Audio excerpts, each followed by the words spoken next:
Good morning students, we are in chapter number 5 arithmetic progressions और after completing 5.1 and 5.2 हमने 5.1 और 5.2 chapters complete कर लिए है। उसके एक्सरसाइज के सॉल्व वीडियोस मैंने कल आपको भेजे। अब हम कंटिन्यू कर रहे हैं 5.3 एक्सरसाइज। लेकिन 5.3 एक्सरसाइज शुरू करने से पहले उसके कुछ फॉर्मूलाज हम सीख लें, क्योंकि 5.3 एक्सरसाइज में बच्चों हमें जैसे कि हम 5.1 और 5.2 में क्या करते थे कि कोई एक पर्टिकुलर सीरीज़ थी, उनके मिसिंग टर्म्स फाइंड करते थे। यहाँ पे हमें 5.3 एक्सरसाइज में क्या करना है कि सम ऑफ द टर्म्स, सम मतलब टोटल, किसी भी कोई सीरीज़ होती है, कोई सीक्वेंस होता है, उनका टोटल दैट इज़ कॉल्ड सम। तो वो टोटल का जो सम होता है उस टर्म को फाइंड करना है, तो उसको सम कहते हैं। तो we are after the finding out the sum of the series now. अब तक हम कोई एक पर्टिकुलर टर्म को ढूंढते थे ना, अब उसके टोटल को ढूंढना है हमें। समझ रहे, यही डिफरेंस है। लेकिन जो वो टोटल को ढूंढने के लिए कुछ अलग अलग फार्मूलाज हैं, उस फार्मूला का वीडियो मैं आज आपको भेज रहा हूँ और वो फार्मूला भी समझा रहा हूँ कि किस तरह से उसको अप्लाई करना है। तो उसके बेस पर ही आपकी 5.3 एक्सरसाइज है। तो आइए बच्चों, आज हम कुछ फार्मूलाज के ऊपर नज़र डाल लें और उस फार्मूलाज को आप अच्छी तरह से याद कर लो, तो आप 5.3 एक्सरसाइज के सम्स ज़रूर सॉल्व कर पाओगे। आपको समझ में भी आ जाएगा और कॉन्सेप्ट भी समझ में आ जाएगा। ठीक है, तो सबसे पहले तो यहाँ पे फर्स्ट फार्मूला है जो कॉमन फार्मूला हमें अप्लाई करनी होगी जब भी हम 5.3 एक्सरसाइज के सम सॉल्व कर रहे होते हैं।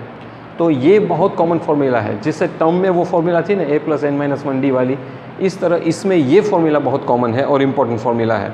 तो इस फार्मूला को आप अच्छी तरह से याद कर लीजिए। तो ये फार्मूला आपको कब अप्लाई करनी है कि जब first n term of an arithmetic progression, पहला टर्म फर्स्ट nth टर्म के, nth मतलब जो नंबर ऑफ टर्म्स में जो पहले n टर्म का टोटल जब आपको फाइंड करना हो, उस टाइम इसको अप्लाई करना है। ये कहने का मतलब है उनका। तो क्या, और इसमें कंडीशन क्या होती है कि a उसका फर्स्ट टर्म होता है, डिफरेंस d एज यूजुअल जो हम एक्सरसाइज 5.1 और 5.2 में जिस तरह से करते हैं वही है यहाँ पे। तो जब आपको फाइंड करना हो sum of the first nth term, तब इसको अप्लाई कीजिए। तो इस फॉर्मूला के अंदर Sn मतलब sum of the nth term, Sn इसलिए n लिखा है, ये देखो यहाँ पे। तो जो भी आपका टोटल है उसको डिवाइड बाई 2 मतलब n/2, और फिर ब्रैकेट में 2a plus small bracket n-1 d bracket close. So this is the formula, जहाँ पे ये सम ऑफ द टर्म है n, यहाँ पे 2 ये फर्स्ट टर्म है a आपका जिस तरह से होता है, और ये डिफरेंस का d है जो जैसे होता है हमने पहले किया था फर्स्ट फॉर्मूला में, वही d यहाँ पे है। a भी फर्स्ट टर्म बनता है, वो सब भी सेम ही है, बस सिर्फ यहाँ पे n/2 को ऐड कर दिया गया है। तो बच्चों इससे आप फर्स्ट nth टर्म को फाइंड कर पाओगे, sum of the first nth term को फाइंड करोगे इस फॉर्मूला से, रिमेंबर। फिर अगर आपके क्वेश्चन में लास्ट टर्म दिया हो, last term of an arithmetic progression दिया हो, तो आपको ये फॉर्मूला अप्लाई करनी है। Sn = n/2 a + l, this formula you have to apply. समझ गए? लेकिन वो ये तब अप्लाई करनी है जब लास्ट टर्म दिया गया हो क्वेश्चन में। फर्स्ट टर्म का जिक्र नहीं किया गया होगा, लेकिन लास्ट टर्म का जिक्र किया गया, तब इसको अप्लाई कीजिए।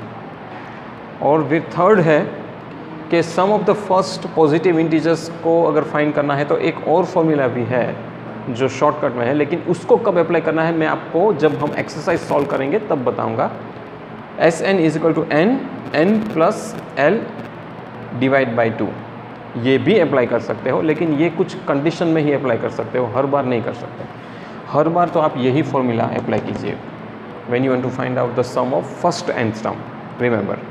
Then this is the most common formula which we are using जब सम की बात आती है।